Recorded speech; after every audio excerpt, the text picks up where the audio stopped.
Hello friends, हूँ छूं Premila kitchen में तमारुं स्वागत है। तो आ रेसिपी बनावा माटे आपणे 500 ग्राम जेटलुं दूध लीधुं छे ते आपणे एक बाउल में काढी लेशुं।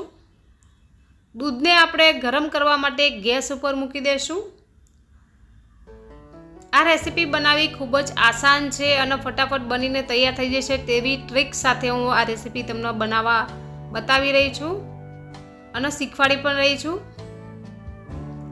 तो दूध में आपणे 3 उकाळा आवे त्यां सुधी आपणे आने उकाळवानुं छे, वधारे पड़तुं नथी उकाळवानुं।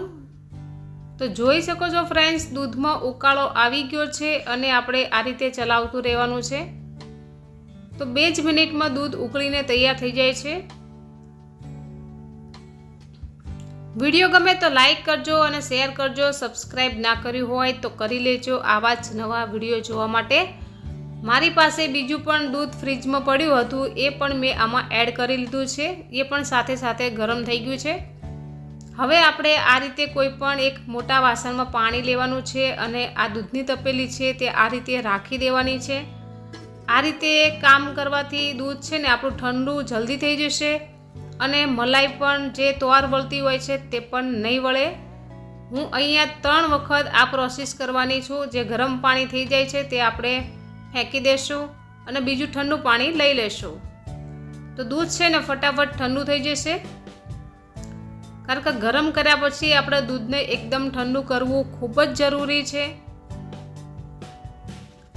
तो 3 वखत आपणे आ प्रोसेस करवानी छे। एकदम रूम टेम्परेचर पर आई जवुं जोईए दूध। तो अहींया आपणे आंगળી अथवा हाथ बोळीने जोई लेवानी छे। एक आंगળી बोळीने जोई लेवानुं छे कि दूध आपणुं गरम तो नथी ने। तो एकदम ठंडू होय पछी ज आपणे 2 चमची जेटलुं दही एड करवानुं छे।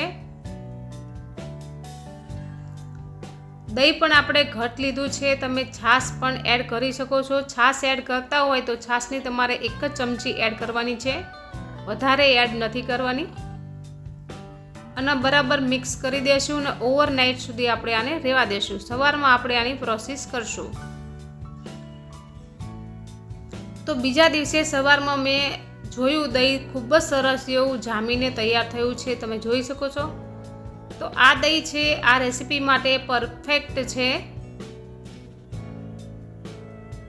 અને ગરમીમાં ઉનાળામાં આ રેસીપી બહુ જ બધાએ બહારથી લાવતા હોય છે માર્કેટમાંથી, પણ એ સારી નથી હોતી। એમાં બહુ જ સુગર નાખેલી હોય છે વધારે પડતી અને दूध પણ સારું નથી હોતું એ લોકોનું।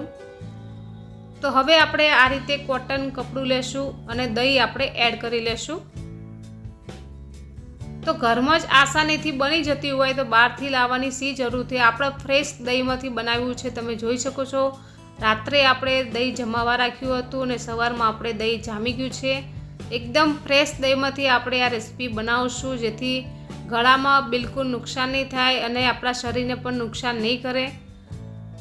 अने जे बहारथी ते आपणे श्रीखंड के मठो एवुं लावता होईए छीए ते फ्रेश नथी होतुं। ए 15-15 दिवसनुं 10-10 दिवसनुं ए लोको फ्रीजमां राखी मूके छे अने घणीवार आपणे पछी आपणुं गळुं खराब थई जाय छे, शरदी पण थई जाय छे। तो आ रीते घरे आसानीथी बनीने तैयार थतुं होय तो शुं काम बहारथी लावવું જોઈએ। तो आ रीते मैं गांठ मारी दीधी छे अने हवे हूँ नळ नीचे आने टींगाड़ी दईश। मारी पासे बीजी कोई जग्या नथी आ दही टींगाड़वा माटे। आ रीते टींगाड़वाथी छे ने बधुं पाणी बहार निकળી जशे, तमे जोई शको छो। आ रीते टीपा टीपा करीने बधुं ज दहीनुं पाणी बहार निकળી જાય છે। 4 કલાક પછી मैं दहीने जोयुं तो तमे जोई शको छो एकदम ओछुं थई गयुं छे। तो हवे आपणे आने छोड़ी लेशुं। तो सवारमां मैं 9 वागे आने टींगाळ्युं हतुं अने सांजे मैं सांजना 4 वागे आपणे आ दहीने छोड़ी लीधुं छे अने 4 वागे आपणे आने बनाववानुं छे। 4 वागे आपणे बनावशुं ने तो आपणे सांजे खाई शकशुं। तो आनी प्रोसेस आपणे थोड़ी अगाऊ ज करवी पड़े छे, जेम ढोसानी प्रोसेस आपणे अगाऊ करता होईए छीए ए रीते। तो अहींया मैं एक डिश लीधी छे। डिशनी उपर आपणे आ रीते एक चायणी लीधी छे। जे चायणी कई लीधी छे ए पण जणावी दऊं। चायणी में मैदानो लोट चाळवानी जे आवे छे ने ते चायणी लेवानी छे।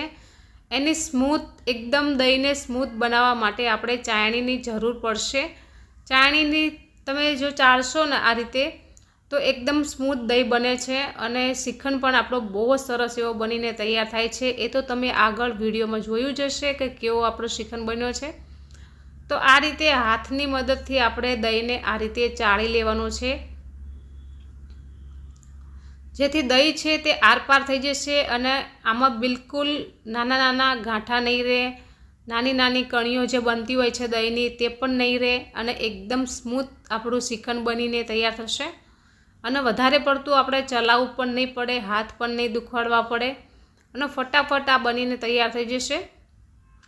નહીંતર શું થાય કે આપણે ખાંડના મસ્કો મિક્સ કરતા હોઈએ છીએ તો આપણે કેટલા ઘડીક ચલાય કરવું પડે છે, તો પણ એ અંદર અમુક તો કણીઓ રહી જ જતી હોય છે. પણ આમાં બિલકુલ એવું નહીં થાય, એક પણ કણી નહીં રહેતી અને ફટાફટ બનીને તૈયાર થઈ જશે.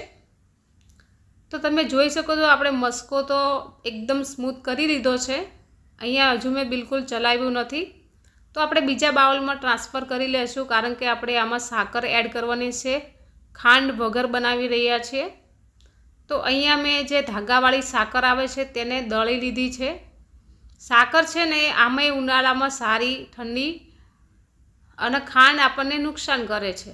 તો આ રીતે મેં 4 ચમચા જેટલી આપણે સાકર લેવાની છે. તો હું પહેલાં 3 ચમચા એડ કરું છું, પછી જરૂર પડે તો પાછળથી એડ કરું છું. આપણે કેટલું ગળ્યું જોઈએ છે તે પ્રમાણે આપણે સાકર એડ કરી લેવાની છે. જો તમને મારા વિડીયો ગમતા હોય તો ચેનલને સબસ્ક્રાઈબ કરજો અને વિડીયોને લાઈક કરજો અને શેર જરૂરથી કરી લેજો, જેથી બીજા પણ આ રીતે શ્રીખંડ ઘરે બનાવે. જો ફ્રેન્ડ્સ કેટલો મસ્ત મુલાયમ બન્યો છે આપણો શ્રીખંડ. આપણી ચેનલ ઉપર મઠાની રેસીપી પણ છે. તો ફ્લેવર માટે આપણે એલાયચીનો પાવડર એડ કરી લઈશું. અહીંયા મેં કેટલી એલાયચી નાખી છે, માત્ર 2 એલાયચીનો પાવડર ખાંડીને એડ કર્યો છે. આનો ફ્લેવર બહુ જ સરસ એવો આવતો હોય છે, તો ચોક્કસથી એડ કરજો. આવો શ્રીખંડ તો બહારે નથી મળતો, એટલો મસ્ત શ્રીખંડ ઘરે બનીને તૈયાર થાય છે. તો બહારનું ખાવાનું ટાળો, ભેળસેળવાળું અત્યારે આવે છે અને ઘરે થોડી મહેનત કરો તો ચોખ્ખું ખાવા મળી જશે. હું પાણીપુરીની પૂરી પણ ઘરે બનાવું છું, શ્રીખંડ પણ હંમેશા ઘરે જ બનાવું છું. બને એટલી કોશિશ કરું છું કે મારી હાથે જ બધું બહારની વસ્તુ ઘરે બને. તો શ્રીખંડ મેં બનાવી લીધો છે, સાકરને બધું મિક્સ કરી લીધું છે અને આપણે ડ્રાયફ્રૂટથી આને સજાવી રહ્યા છીએ. જો ફ્રેન્ડ્સ કેટલો સરસ લાગે છે. તમને પણ ખાવાનું મન થતું હશે ને, લો તો તમને મોકલાવી દઉં.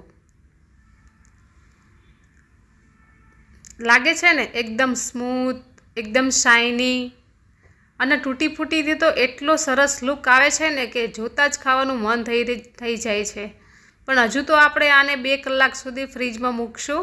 બરફવાળા ખાનામાં આપણે 2 કલાક સુધી મૂકવાનો છે, તો સાંજે સર્વ કરે એવો થઈ જાય છે. તો 2 કલાક પછી તમે જોઈ શકો છો આપણો શ્રીખંડ એકદમ સરસ એવો બનીને તૈયાર થયો છે. એકદમ ઠંડો ઠંડો ખાવાની બહુ મજા આવે છે. તો આ ઉનાળામાં તમે ક્યારે આવો શ્રીખંડ બનાવો છો મને કમેન્ટ કરીને જણાવજો. અને તમે શ્રીખંડ બનાવતા હોય તો મને ચોક્કસથી કમેન્ટ કરજો કે કેવો બન્યો હતો.